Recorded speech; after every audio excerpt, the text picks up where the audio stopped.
gasket drop. I got a question. Now, I got a question submitted from somebody from Texas, and they want to know, since you produced No Vaseline, what was that? Your reaction to when you first heard that drop? Word, that's a great question. That was me and Jinx. And shit, I mean, we already knew what it was gonna be. I mean, at the time, Cube was smashing, so he let off of it at a certain time when they came and they came with their dishes and smashed and did what they did. We kept it moving and shit. So, but after so long, I mean, you got to hit back. He had to hit back at that time just to shut everything down. And that was that. But did you really think it was gonna be that much of a big record? Did you think like, oh, it's just gonna be a regular old response, or did you really think it was I knew he was gonna dig.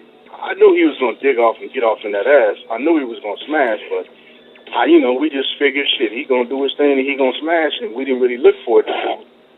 We knew it was gonna have a reaction after it was done. After we all sat back and was looking at it. Once it was being recorded, you can't do nothing but laugh. But everything that was said is true.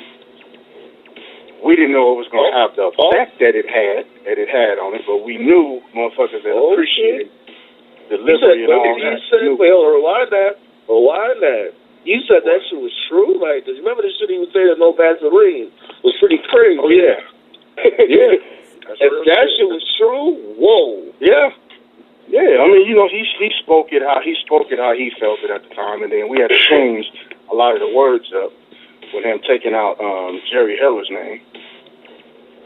So, yeah, they trying to do that now because they got we done gave him the guillotine a couple of shows before. Like, he already caught the guillotine from before with his crazy senile ass. Yeah.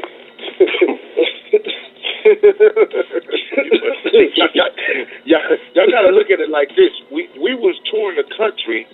He was getting ready to drop the next album, and you know what I'm saying, we listening because he's writing it and he's heated about the bullshit.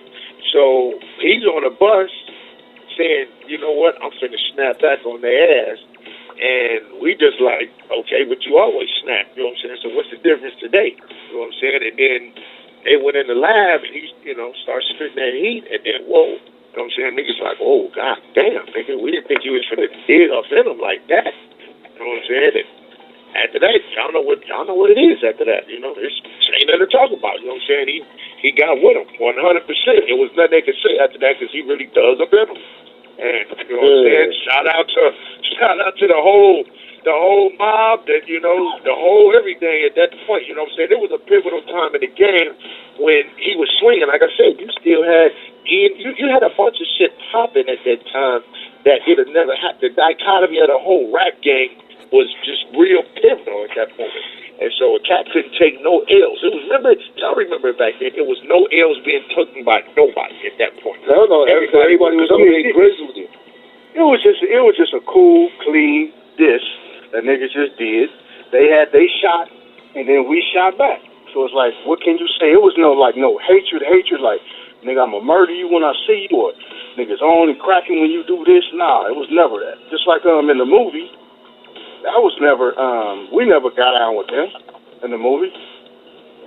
That was at the time in New York with Above the Law.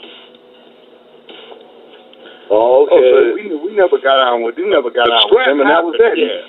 Hey, scrap happened, but it wasn't with them.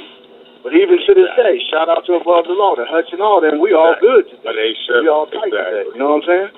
Much props. Lay law, everybody.